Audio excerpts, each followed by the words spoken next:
Yes we are live now. Hello friend, this is Shivani and welcome to examination hub. Discuss करेंगे CDP यानी child development and pedagogy for CTET. Start करेंगे आज के important questions. थोड़े अच्छे होने वाले हैं। मैं कोशिश कर रही हूँ कि हम सीडीपी को कंप्लीट करें। ओके, सो फिर चलिए स्टार्ट करते हैं। क्वेश्चन नंबर फर्स्ट है, मान लीजिए आप एक बोर्ड ऑफ स्कूल एजुकेशन के अध्यक्ष हैं, तो आप अपनी अधिकार क्षेत्र के तहत स्कूलों में शिक्षा की समग्र गुणवत्ता में सुधार करने की योजना कैसे बनाएंगे। इस प्रकार का प्रश्न किसका एग्जाम्पल है? उच्चतर आदेश अभिसरण, उच्चतर क्रम विचलन, निचला क्रम अभिसरण या फिर निचला क्रम विचलन, है ना। मान लीजिए आप सीबीएसई के एक अध्यक्ष हैं, तो आप अपने तहत स्कूल को बेहतर कर पाए तो किस प्रकार की आप यहाँ पे सोच रखेंगे कि मेरे अकॉर्डिंग जो है स्कूल्स ऐसा होना चाहिए जिससे कि सभी बच्चे अपनी बातों को रख सके, सीख सके, सोच सके, है ना। तो अगर हम यहाँ पे फर्स्ट ऑप्शन की बात करते हैं, उच्चतर आदेश अभिसरण यानी कि कन्वर्जेंट कभी बेहतर करने के लिए रेडी नहीं होती है। ओनली यस या फिर नो पर ही डिपेंड रहती है कि बस हाँ ये सही है या फिर ये गलत है। ओनली इसका इतना ही मैटर्स होता है। ओके, अगर हम करेक्ट आंसर की बात करें तो हो जाएगा ऑप्शन नंबर बी की उच्चतर क्रम विचलन। उच्चतर क्रम विचलन जो है ये सभी सभी दिशाओं में सोच पाएगा, है ना। आप एक से ज़्यादा समस्या के समाधान यहाँ पे निकाल सकते हैं, है ना। अपने अकॉर्डिंग आप यहाँ पे बच्चों को बहुत चारों दिशाओं से उनको क्या कर सकते हैं, कन्वर्जेशन कर सकते हैं, सिखा सकते हैं, है ना। उनमें गुणवत्ता ला सकते हैं, क्योंकि आप में उनमें गुणवत्ता लानी है, सुधार लाना है। तो आप में बाय द वे आप किस टाइप्स की थिंकिंग यहाँ पे यूज़ करने वाले हैं, अगर आप एक अच्छे टीचर से या फिर एक अध्यक्ष से। ओके, तो यहाँ पे करेक्ट आंसर होगा ऑप्शन नंबर बी की आप बच्चों को बाय द वे चारों साइड से, चारों दिशाओं में सीखने के योग्य बनाए उनको। तो इस टाइप्स की आप गुणवत्ता यहाँ पर उनको देने वाले हैं। बात करते हैं नेक्स्ट क्वेश्चन की। प्राथमिक विद्यालयों के बच्चे लॉरेंस कोहलबर्ग द्वारा प्रस्तावित चरणों का पालन करते हैं। आज्ञाकारिता और अभिविन्यास, व्यक्तिकरण और विनिमय, अच्छा पारस्परिक संबंध या फिर सामाजिक अनुबंधन के व्यक्तिगत अधिकार। तो प्राथमिक विद्यालयों के बच्चे लॉरेंस जो कोहलबर्ग है वो इनके प्रस्तावित चरणों का पालन करते हैं। ऑप्शन नंबर हो जाएगा फर्स्ट आज्ञाकारिता और अभिविन्यास, यानी कि जहाँ बच्चा पनिशमेंट से बचने के लिए कुछ करता है ना, कि मेरे को पनिशमेंट ना हो तो मैं क्या करूँ। सो आइए फिर हम देखते हैं लॉरेंस कोहलबर्ग की यहाँ पे 6 स्टेजेस को। लॉरेंस जो कोहलबर्ग है इन्होंने अपनी 6 स्टेजेस बताई हैं। जो ये फर्स्ट वाली स्टेज है ना, यानी कि अवॉइडिंग पनिशमेंट, है ना। जो ये है इनका पहला लेवल है, ये है इनका प्री कन्वेंशनल, जहाँ प्राइमरी चाइल्ड है ये 11 साल तक का है ना। और ये सेल्फ बच्चा, ये क्या है, ये अपने में सेल्फ है, ये क्या है, ये खुद में सेल्फ है, जहाँ पर कि बच्चा खुद सीखता है चीज़ों को, है ना। जो उसकी मोरालिटी के डिसीजन होंगे, है ना। इसके बाद जो आपका नेक्स्ट है, अगर हम बात करते हैं जो नेक्स्ट स्टेज है वो है good boy and good girl. इस वाले में जो ये है पनिशमेंट वाली, जो ये है प्री कन्वेंशनल, इसमें क्या होगा, इसमें बच्चा खुद की सेल्फ से ओनली खुद की यहाँ पे उसको ये पता है कि हाँ मैं कैसे सीखता हूँ, क्या मुझे करना है ना, क्या मेरा डिसीजन है, बस वो लेगा। नेक्स्ट यहाँ पे हम बात करते हैं तो नेक्स्ट है फिर गुड बाय गुड गर्ल, है ना, यानी कि ओरिएंटेशन। ये जो है क्योंकि गुड बाय और गुड गर्ल कहलवाना उसे अपनी फैमिली से ज़्यादा पसंद है ना। फिर बात करते हैं यहाँ पर, फिर बात आती है लॉ एंड ऑर्डर की, है नी, है ना, किसकी, लॉ एंड ऑर्डर की, यानी कि ये आ जाएगा आपका इस वाले लेवल में। ये आपका 4 लेवल है। इसमें क्या होता है कि ये जो है समुदाय में आपका ठीक से काम करता है या फिर नहीं, कि या फिर समाज में चीज़ें ठीक से चल रही है ना, तो ये उसके लिए है ना। फिर आप सबसे ऊपर उठ जाते हैं, फिर 6 लेवल आता है यहाँ पर। 6 लेवल में आती है आपके ह्यूमैनिटी के लेवल, है ना। देखो यहाँ पर फिर किसके लेवल आते हैं, फिर आते हैं आपके यहाँ पर ह्यूमैनिटी के लेवल, है ना, कि आप ह्यूमैनिटी के लेवल्स को किस टाइप से यहाँ पे कवर कर पा रहे हैं, है ना। अब देखो यहाँ पर भी कोहलबर्ग के 6 स्टेजेस है। सबसे पहले सेल्फ, फिर है फैमिली, फिर है कम्युनिटी, फिर है ह्यूमैनिटी। अब मैंने सेल्फ आपको बताया है यहाँ पर, सेल्फ यानी कि खुद की प्रिपरेशन, बस खुद के बारे में पता होना कि हाँ मुझे क्या करना है, या फिर मेरे को किस टाइम से स्टडी करनी है ना, या फिर मुझे किस टाइम पे क्या करना है, किस टाइम पे मुझे किस डिसीजन को लेना है, ये खुद की सेल्फ है उसकी। और गुड बाय गुड गर्ल जो है वो उसको ज़्यादा अच्छा लगता है अपनी फैमिली से सुनना, है ना। फिर हम यहाँ पे कम्युनिटी करते हैं, है ना, कि हमारी सोसाइटी में हम ठीक प्रकार से क्या हो, हमारी चर्चा हो, है ना, ठीक प्रकार से हमें सब जाने, है ना। फिर नेक्स्ट जो बात होती है वो आती है ह्यूमैनिटी की। नेक्स्ट जो इसका चार्ज है, फिर 6 स्टेज है ह्यूमैनिटी। ह्यूमैनिटी के लेवल पर जैसे भैया ह्यूमैनिटी के लेवल पर गलत नहीं होता है, यानी कुछ भी चाहे रूल्स के खिलाफ क्यों ना हो वो। ओके, तो ह्यूमैनिटी बिल्कुल क्या होनी चाहिए उसकी, बिल्कुल पावरफुल होनी चाहिए। ओके, यहाँ पे कोई भी यहाँ पे ज़्यादा वो ऐसा नहीं होना चाहिए कि हाँ वो खुद को नहीं कर पा रहा है ना। तो ये जो कोहलबर्ग की 6 स्टेजेस थी ये मैंने आपको अच्छी तरीके से समझा दी है। अब फिर आगे बढ़ते हैं हम नेक्स्ट क्वेश्चन की ओर। देखते हैं नेक्स्ट है, एक शिक्षक के रूप में आप दृढ़ता से रैगिंग और बदमाशी के लिए नहीं कर रहे हैं, मैं विश्वास करते हैं और स्कूलों में पोस्टर और फॉर्म समितियों को लगाते हैं। युवा किशोरियाँ जो आपको मजबूत विश्वासों के साथ जोड़ती हैं, वे निम्न में से किस अवस्था में हैं, किस स्टेज में हैं? पारस्परिक स्तर, पूर्व पारिवारिक स्तर, पोस्ट पारंपरिक स्तर या फिर सामाजिक व्यवस्था का व्यवसाय। तो यहाँ पे बात हुई है रेनिंग और बदमाशी की। ये रेनिंग यानी कि रिंगिंग, और जो ये है ब्लिंग, है ना, यानी कि आपस में परेशान करना बच्चों को। बच्चे क्या करते हैं, आपस में एक दूसरे को परेशान करते हैं, होता है बाय द वे, है ना, आपके साथ भी होगा, हमारे साथ भी हुआ है। जो बाय द वे जो क्लासेस के क्लासमेट्स होते हैं तो बच्चे आपस में एक दूसरे से चीट करते हैं, परेशान करते हैं, है ना, मतलब कि आप सब चीज़ के खिलाफ खड़े हो यहाँ पर, है ना। रैगिंग बदमाशी, तो यहाँ पे इन्होंने बताया कि पोस्टर और फॉर्म समितियों को लगाते हैं, यानी कि जो एक अच्छा टीचर है वो रैगिंग और बदमाशी के सामने खुलकर खड़ा हो कि हाँ ये नहीं नहीं होगी, है ना, ये उनको बतानी चाहिए, है ना, कि ये नहीं करना है। ओके, तो करेक्ट आंसर आपका हो जाएगा यहाँ पे पोस्ट पारंपरिक स्तर, ऑप्शन नंबर सी जो है ये करेक्ट होगा, पोस्ट कन्वेंशनल लेवल, ये आपका करेक्ट हो जाएगा।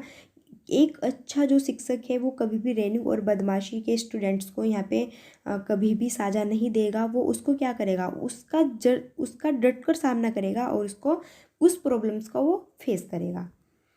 अब नेक्स्ट क्वेश्चन की बात करते हैं, प्रगतिशील शिक्षा निम्नलिखित में से किस कथन से संबंधित है? शिक्षा सूचना और अधिकार के प्रवर्तक है, ज्ञान प्रत्यक्ष और सहयोग के माध्यम से उत्पन्न होता है, लर्निंग तथ्यात्मक एकत्रीकरण और कौशल महारत के साथ सीधे आगे बढ़ते हैं, या फिर परीक्षा गैर संबंधित और बाहरी है। प्रगतिशील जो शिक्षा है यानी कि सबको पता है जॉन ड्यूवी ने दी है ना। प्रगतिशील की बात होती है तो जॉन ड्यूवी फेमस रहते हैं, है ना। यहाँ पर बात हुई है यानी कि एक्टिविटी करके सीखे जो बच्चा एजुकेटेड हो, फॉर लर्निंग कह सकते हैं हम उसको, है ना, यानी कि एजुकेशन फॉर लर्निंग हम उसको कह सकते हैं।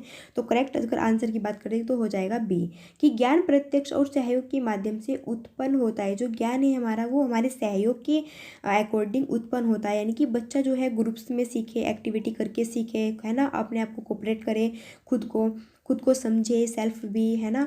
और ग्रुप्स में जब बैठता है बच्चा तो दूसरों की बातें भी सुनता है, कुछ अपनी भी बताता है ना। तो ग्रुप्स में बैठने से बच्चा जो है बहुत ज़्यादा सीखता है, बहुत एक्टिविटी करता है, बहुत ज़्यादा अपने आप को कोऑपरेट कर सकता है। तो करेक्ट आंसर हो जाएगा option number B. Next question की बात करते हैं कि बुद्धि का सिद्धांत के संदर्भ में वायुसेना के पायलट के लिए निम्नलिखित में से कौन सी बुद्धि आवश्यक है? अंतर्वैयक्तिक, भाषाई, गत्यात्मक या फिर अंतर्वैयक्तिक?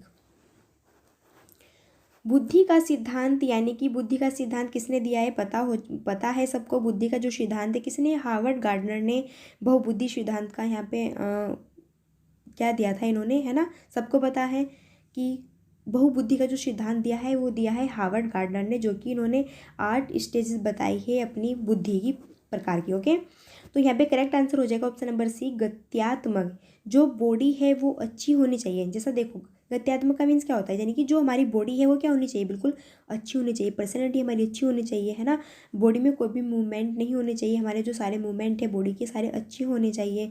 ओके, यानी कि आप एक अच्छा पर्सन अगर दिखना चाहते हैं, आपकी जो माइंडली वो है ना, जो आपका माइंडली स्ट्रक्चर है बिल्कुल राइट होना चाहिए, आपकी बॉडी कन्वेंशन बिल्कुल अच्छा होना चाहिए, पर्सनैलिटी ऐसी होनी चाहिए बिल्कुल जो देखते ही आप ऐसा लगे कि हाँ बहुत ही स्वस्थ बंदा है फिर बंदी है जो भी है। ओके, तो गत्यात्मक का मीन्स यही होता है कि बस आपकी पर्सनैलिटी अच्छी होनी चाहिए, आपकी जो बॉडी है वो मूवमेंट अच्छे होने चाहिए उसके। ओके, फिर आगे बढ़ते हैं नेक्स्ट क्वेश्चन की ओर। सिंपल सी बात है बहुत ज़्यादा। अब देखो यहाँ पर हम कुछ इनको समझने वाले हैं, जैसे कि यहाँ पे है विजुअल स्पिरिचुअल, है ना, और कुछ ये है इंटरपर्सनल, ये है कुछ इंट्रोपर्सनल, है ना। इनको थोड़ा समझते हैं। देखो यहाँ पर बात हुई है पहले इंटरपर्सनल की, पहले बात हुई है यहाँ पर भैया इंटरपर्सनल की, इसको जानते हैं। यानी कि इंटरपर्सनल क्या होता है कि आप खुद इतने लेवल के हो कि उनको देखकर आप बात करके अच्छा सोशलाइजेशन कर लेते हैं। आप खुद आप में खुद में इतना एक्सपीरियंस है कि आप जिससे भी बात करते हैं इतने अच्छे तरीके से उनसे बिहेवियर कर रहे हैं कि आप उनकी बातों को समझ रहे हैं, है ना, उनके अंदर क्या कर रहे हैं, आप देख रहे हैं कि हाँ ये क्या बोलना चाह रहा है, यानी कि आप उनके अंदर, आप उनके साथ में ढल रहे हैं, सोशलाइजेशन कर रहे हैं। ओके, आप उनसे घबरा नहीं रहे हैं, है ना, आप उनके थॉट्स को, उनकी बॉडी लैंग्वेज को, उनकी सारी चीज़ों को समझ लेते हैं, अच्छे से कवर कर लेते हैं उनको। फिर नेक्स्ट है यहाँ पर इंट्राप्रेशन। इंट्राप्रेशन क्या होता है? जब आप खुद की इमोशन, है ना, फीलिंग्स खुद को कितने बेहतर से जान सकते हैं। यहाँ पे बात हुई खुद की, हिम सेल्फ, सॉरी किसकी, माई सेल्फ की, खुद की। और जो ये है इंटरपर्सनल, ये बात करता है दूसरे बंदे की पहचान की।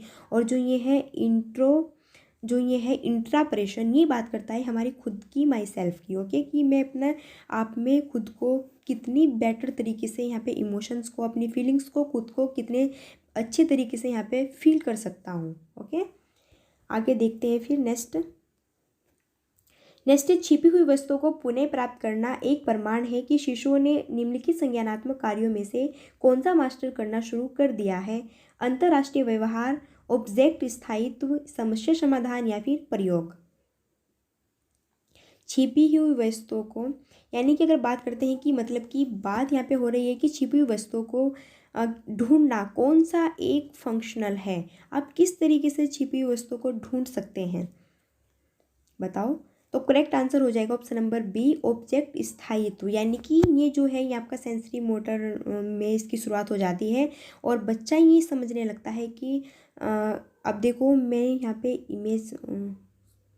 एक इमेज थी, शायद वो मैं नहीं ले पाई, बाकी आपको इमेज के अकॉर्डिंग समझा देती इसको। जैसे कि एक साइड में क्या, एक साइड में होती है उसकी मदर्स होती है एक साइड में, और एक साइड में यहाँ पे होता है उसका चाइल्ड होता है, बच्चा होता है ना। और जो इसकी मदर्स है ये एक टॉय लेकर रखती है और ये इस टॉय को कहीं पे छुपा देती है। फिर जो ये है बच्चा है, ये बच्चा इस टॉय को ढूंढता है। ओके, यानी कि छिपी हुई वस्तुओं को, जिससे बच्चे, छोटे बच्चे क्या खेलते हैं, छोटे बच्चे गाँव में क्या बोलते हैं उस खेल को, आप सब जान सकते हैं, अगर विलेज से यहाँ पे बिलोंग करते हैं तो आप जान सकते हैं कि बच्चे जो ढूंढने वाली जो चीज़ें होती है कि हाँ आप छिप जाओ मैं आपको ढूंढूंगा, है ना, वो जो यहाँ पे खेल होता है। तो इस प्रकार से एक जो मदर होती है वो टॉय लेके रखती है और जो उसका चाइल्ड है वो अपने चाइल्ड से इस टॉय को छिपा देती है। फिर ये जो चाइल्ड है ये इस टॉय को ढूंढने की कोशिश करता है, यानी कि ऑब्जेक्ट स्थायित्व करता है उस पर। क्लियर है? बात करते हैं नेक्स्ट क्वेश्चन की। व्यक्तिगत अंतरों का ज्ञान शिक्षकों की मदद करता है। पिछड़े छात्रों के साथ कड़ी मेहनत करने की निरर्थकता और समझना, क्योंकि वे कभी भी कक्षा के बराबर नहीं हो सकते हैं। छात्रों की व्यक्तिगत विभिन्नताओं की विफलता को स्वीकार करना और उनको जिम्मेदार ठहराना। अब जिम्मेदार की भैया जहाँ पर भी बात होती है ठहराना वगैरह वगैरह करना, ये सब निगेटिव में आती है। सभी छात्रों को समान रूप से लाभान्वित करने के लिए उनकी प्रस्तुत शैली को एक समान बनाते हैं, या फिर सभी छात्रों की व्यक्तिगत आवश्यकताओं का आकलन करना और उनके अनुसार उन्हें पढ़ाना। तो बस आपको करेक्ट आंसर क्या है इस पे आपको डिसीजन लेना है कि करेक्ट आंसर क्या है आपकी साइड से। मतलब देखो, मतलब कोई भी दो लोग हैं वो सेम नहीं होते हैं। मानो चार बच्चे हैं, है ना, वो इक्वल नहीं है, उनकी थिंकिंग क्या है, अलग अलग होती है। तो यहाँ पे जो करेक्ट आंसर यहाँ पे मिल रहा है हमको वो करेक्ट हो जाएगा ऑप्शन नंबर डी। क्यों ऑप्शन नंबर डी क्यों? अब देखो, अगर आप फर्स्ट की बात कर सकते हैं कि पिछले छात्रों के साथ कड़ी मेहनत करने की निरर्थकता को समझना, क्योंकि वे कभी भी कक्षा के बराबर नहीं हो सकते। अब कक्षा के जब इक्वल ही नहीं है तो क्या आप उनको अच्छी तरह की शिक्षा दे रहे हैं जब आप उनको निगेटिव में बता रहे हैं, है ना। यहाँ पे बिल्कुल क्या है, गलत है। अब जब यहाँ पर वो उनकी विफलता को ही क्या कर रहा है, जिम्मेदार ठहरा रहा है, तो ऐसा नहीं करता है, ऐसा नहीं होता है स्कूल्स में, ये भी गलत है। अब सभी छात्रों को समान रूप से भी शिक्षा नहीं दी जा सकती और सभी जो बच्चे हैं वो समान नहीं होते हैं। तो यहाँ पे करेक्ट होगा कि सभी छात्रों की व्यक्तिगत आवश्यकता को आकलन करना और उनके अनुसार उन्हें पढ़ाना।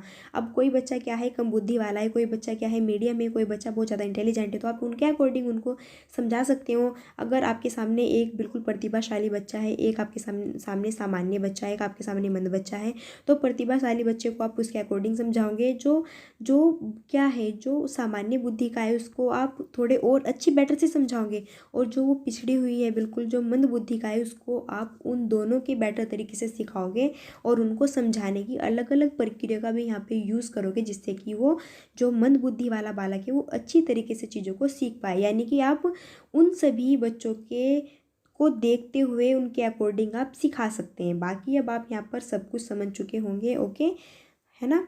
अब आपको सब कुछ क्लियर हो चुका होगा, यानी कि सभी बच्चों की जो बुद्धि लब्धि होती है या फिर सभी बच्चे जो होते हैं अपने इंटरेक्शन में क्या होते हैं, अलग अलग होते हैं, अलग अलग प्रकार से वो सीखते हैं। नेक्स्ट है, कम से कम प्रतिबंधित स्कूल के माहौल में छात्रों को रखकर स्कूल लड़कों और वंचित समूह के लिए शैक्षिक अवसरों की बराबरी करता है या फिर वंचित समूह के बच्चों के जीवन को सामान्य बनाता है, जो इन बच्चों के माता पिता में समुदाय के साथ स्कूल के जुड़ाव को बढ़ा रहे हैं, या फिर वंचित बच्चों को विज्ञान मेलों और क्विज जैसी गतिविधियों में शामिल करता है, या फिर अन्य बच्चों को धमकाने या फिर वंचित बच्चों को नीचे रखने के लिए नहीं कहता है। अब कम से कम प्रतिबंधित स्कूल के माहौल में छात्रों को रखकर स्कूल, मतलब जब आप क्या कर रहे हैं, आप पढ़ा रहे हैं तो साइड में डीजे बज रहा है।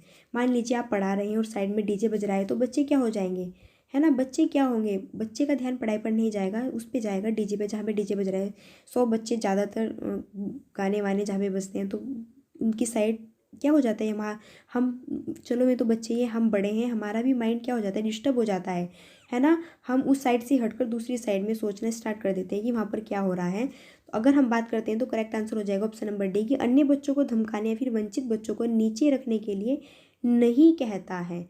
ओके, करेक्ट आंसर हो जाएगा आपका ऑप्शन नंबर डी। देखो, जहाँ बच्चा खुलकर सीख पाए, है ना, क्योंकि किसी बच्चे को धमकाना नहीं है बल्कि सभी को कोऑपरेट करके आपको सिखाना है ना, तभी तो आप एक गुड टीचर के अंदर आओगे, है ना, तभी तो आप एक गुड टीचर कहलाओगे जब आप सभी बच्चों को क्या करोगे, सभी बच्चों को कोऑपरेट करना आप पे आ जाएगा, है ना, और बच्चे को धमकाना तो बिल्कुल भी नहीं है। ओके, क्योंकि अगर आप धमकाओगे, ज़्यादा पनिशमेंट दोगे तो आपकी जॉब भी जा सकती है, ये सबको पता है, बाकी ये नहीं करना है। आप बच्चे को इस लेवल से लेकर चलिए जिससे कि बच्चा सीख पाए चीज़ों को, एक्टिविटी कर पाए खुद की, है ना, खुद का सेल्फ समझ सके। ओके, बात करते हैं अब नेक्स्ट क्वेश्चन की।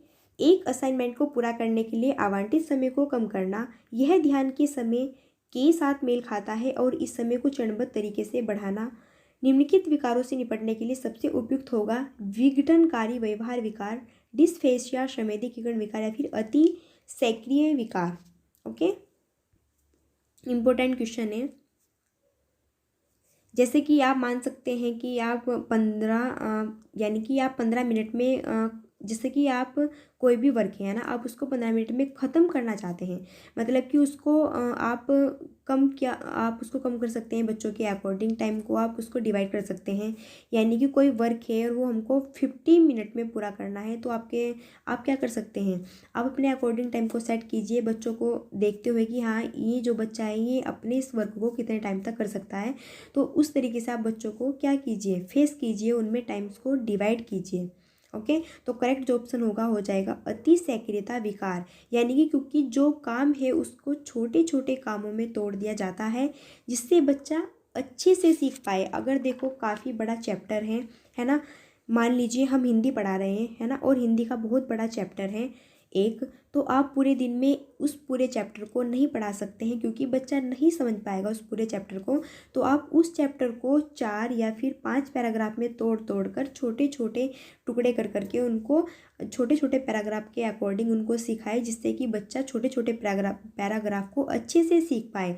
अगर आप इस हिंदी के पूरे चैप्टर को एक दिन में यहाँ पे फिनिश कर देंगे तो बच्चा बोरिंग हो जाएगा और बच्चे के कुछ भी समझ में नहीं आएगा, क्योंकि वो बच्चा है, आप उसको यहाँ पे लेक्चर के अकॉर्डिंग नहीं पढ़ा रहे हैं, आपको फेस करना है, उसको समझाना, उसको समझना है और उसको समझाना है। तो आप उस हिंदी के एक टॉपिक को पैराग्राफ के अकॉर्डिंग बांट करके उसको डे बाय डे टू यहाँ पे पढ़ाएंगे, न कि एक दिन में उसको फिनिश कर देंगे। ओके, इसका मतलब कि आप सक्रियता के अकॉर्डिंग पढ़ाएंगे बिल्कुल। अब बात करते हैं नेक्स्ट क्वेश्चन की। विघटनकारी व्यवहार विकास से निपटने के लिए निम्नलिखित में से कौन सा दृष्टिकोण अपने आसपास के लोगों और सामाजिक संस्थाओं के साथ बच्चे की बातचीत का सुझाव देता है? मनोदैहिक, परिस्थितिकी, जैविकी या फिर व्यवहार।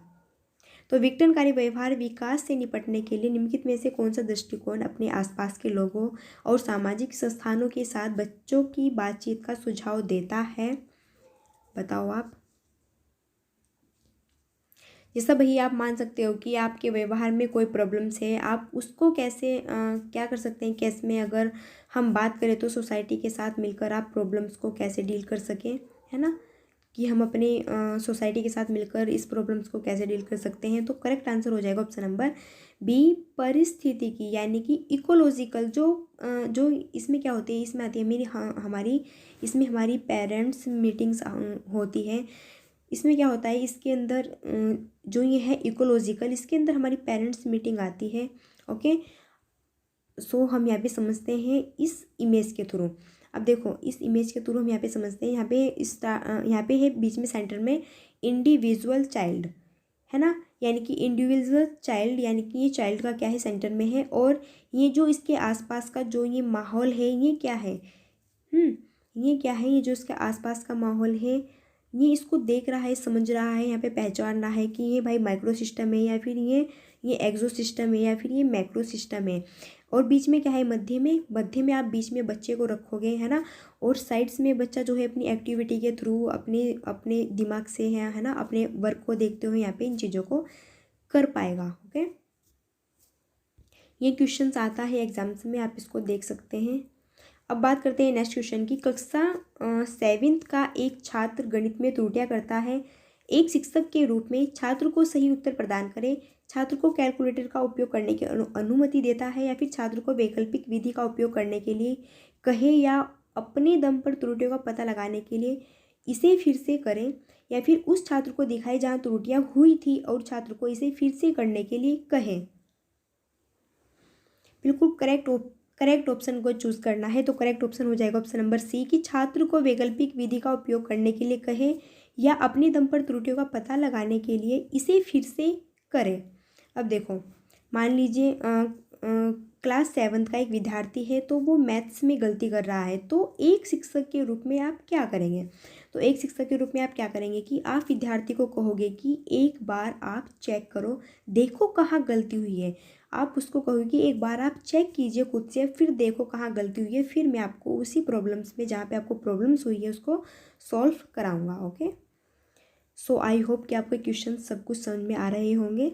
नेक्स्ट, फिर बुद्धि सिद्धांत के अनुसार भावनात्मक डोमेन के साथ जुड़ा हो सकता है अंतर्व्यक्तिक या अंतर्व्यक्तित्व, प्रकृतिवादी बुद्धि, दृश्य स्थानिक बुद्धि या फिर अस्तित्व बुद्धि।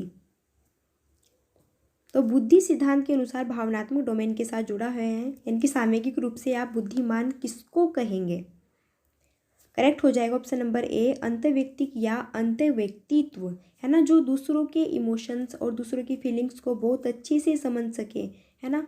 तो सिंपल सी बात है फिर ये, तो जहाँ पर भी क्या करते हैं, जैसा कि मैं बाय द वे मैं टीचर हूँ, है ना, और मेरे सामने जो बच्चे हैं, तो मैं उनकी फीलिंग्स को, बच्चों की फीलिंग्स को, है ना, बच्चों के थॉट्स को, है ना, बच्चों के इमोशंस को मैं कैसे समझ पाऊँ, कैसे समझ सकती हूँ मैं, तो मेरे अंदर कितना एक्सपीरियंस है।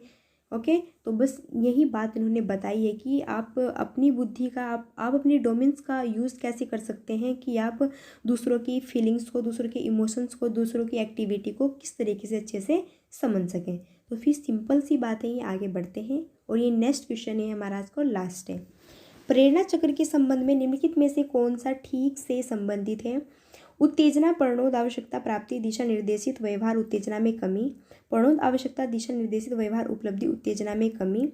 आवश्यकता, लक्ष्य निर्देशित व्यवहार, प्रणोद, उत्तेजना, उपलब्धि, उत्तेजना में कमी। या फिर आवश्यकता, प्रणोद, उत्तेजना, लक्ष्य निर्देशित व्यवहार, उपलब्धि, उत्तेजना में कमी। यहाँ पर आपको बताना है मोटिवेशन के ये साइकिल है ना, ये मोटिवेशन साइकिल है, इनमें कौन सा टर्म है जो कि एक नीड और नीड से है, ये आपको बताना है। यहाँ पे बात हुई है प्रेरणा की, ओके, मोटिवेट की। तो देखो, जो मोटिवेशन है यहाँ पे करेक्ट आंसर, पहले हम आंसर की बात कर लेते हैं, फिर बाद में समझते हैं। सबसे पहले आवश्यकता होगी आपके सामने, नीड होगी आपकी, है ना, फिर क्या होगी, फिर आपकी ड्राइव होगी, प्रणोद होगी, फिर उत्तेजना होगी, फिर आपका डिज़ायर होगा, लक्ष्य, बिहेवियर होगा, फिर उपलब्धि, उत्तेजना में कमी होगी। ओके, तो करेक्ट आंसर हो जाएगा आपका ऑप्शन नंबर डी। अब देखो, अब समझते हैं हम, यहाँ पर 4 आते हैं, NDA और GAR, ये मोटिवेशन के 6 टाइप्स होते हैं। ओके, देखो मैंने यहाँ पे फिगर्स को लिया है कि नहीं, मैंने यहाँ पे फिगर्स को नहीं लिया है, फिगर्स के अकॉर्डिंग समझा देती तो बहुत अच्छी तरीके से आप समझ सकते थे। अब कोई बात नहीं, चलो जैसे बात हुई यहाँ पे सबसे फर्स्ट नंबर पे आवश्यकता, यानी कि सबसे पहले बात हुई है यहाँ पर नीड की। अब देखो नीड में, नीड का मीन्स क्या होता है, आवश्यकता, यानी कि आपके सामने क्या है, आपके सामने सी टेट को क्वालिफाई करने की ये क्या है, नीड है ना। वो चाहे नीड किसी भी प्रकार की हो, चाहे वो सी टेट क्वालिफाई करने की हो, फिर नेट क्वालिफाई करने की हो, फिर है ना, या फिर यूपी टेट क्वालिफाई करने की हो, या फिर एसएससी लेवल जो भी है, आपके सामने कोई आवश्यकता है, कोई नीड है आपकी, है ना, कि आप किस टाइप से उसको फीड कर सकते हैं। फिर बात हुई यहाँ पर नेक्स्ट ड्राइव की, यानी कि प्रणोद, है ना। फिर बात है यहाँ पर, फिर बात हुई यहाँ पर एराउजल की, यानी कि यहाँ पे कि उसे इतना मोटिवेट कर दिया कि उसके अंदर बिल्कुल आग लग गई कि आप लक्ष्य निर्धारित करें कि आप उस दिशा में चल रहे हैं कि मुझे करना है तो करना है, बस मैंने ठान लिया कि हाँ अब की बार मुझे यूपी टेट पार करना है तो करना ही है। ओके। फिर बात हुई यहाँ पर अचीवमेंट की, उपलब्धि की, इसकी बात हुई है फिर अचीवमेंट की, उपलब्धि की। ओके। फिर यहाँ पर बात हुई है बिहेवियर की, फिर उत्तेजना में क्या है, कमी आ जाती है। ओके। तो ये स्टेजेज जो है आपकी प्रेरणा की स्टेजेज होती है, आपको याद रखना है। पहले नीड्स होती है, पहले आपकी नीड्स होती है, फिर ड्राइव होती है, फिर आपकी क्या होती है, लक्ष्य, फिर आपके सामने लक्ष्य होता है, बिहेवियर होता है, अचीवमेंट होता है। ओके। अब थोड़ा और समझ लेते हैं बात, जब मोटिवेशन की हुई है तो मोटिवेशन दो प्रकार की होती है। फर्स्ट है आंतरिक मोटिवेशन और सेकंड है बाहरी मोटिवेशन। अब देखो जो आंतरिक मोटिवेशन है, आंतरिक मोटिवेशन यानी कि खुद में, सेल्फ में, है ना, कि हम खुद से मोटिवेट हो सकते हैं। कुछ बंदे ऐसे होते हैं कि खुद में मोटिवेट रहते हैं, और कुछ बाहर से मोटिवेट होते हैं। जैसे कि अगर हमें पढ़ने में मन नहीं लग रहा है तो हम क्या करते हैं, अपने फ़ोन को ऑन करते हैं, यूट्यूब्स को ऑन करते हैं, वहाँ पे हम सर्च करते हैं मोटिवेशन वीडियोज़ को। तो ये क्या है, हमारी बाहरी तो है, सोशलाइजेशन तो है ना, कि हम बाहर से मोटिवेट हो रहे हैं। और एक होता है आंतरिक अभिप्रेरणा, यानी कि हम खुद में क्या है, मोटिवेट है। हमें किसी भी सोशलाइजेशन की ज़रूरत नहीं है, हमें बाहरी ज़रूरत नहीं है कि हाँ हमें कोई स्पेशल से आके मोटिवेट करे, तब जाके ही हम मोटिवेट होंगे। ओके। तो आंतरिक जो मोटिवेट होता है वो खुद में सेल्फ होता है, और जो बाहरी मोटिवेट होता है वो सोशलाइजेशन होता है, जो कि मैंने आपके सामने बहुत अच्छा एग्जाम्पल दिया है आपके मोबाइल्स फ़ोन्स का। सो ये थे आपके आज के 30 क्वेश्चंस। आउट ऑफ 30 क्वेश्चंस कितने क्वेश्चंस पे आपने तीर मारा है, क्वेश्चन मार्क देती हूँ लास्ट में आपको बताना है कि कितने क्वेश्चंस आपके यहाँ पे राइट हुए हैं। तो कमेंट बॉक्स में ज़रूर बताइएगा, क्योंकि अगर आपको यूपी टेट या फिर सी टेट में अच्छे मार्क्स लाने हैं तो 13 क्वेश्चन में तो आपके 10 क्वेश्चन राइट होने चाहिए। ओके। ये मेरा सजेशन है कि आपके 30 क्वेश्चन राइट होने चाहिए। सो फिर चलिए मिलते हैं नेक्स्ट वीडियो में, तब तक के लिए so thanks for watching, keep study and bye bye.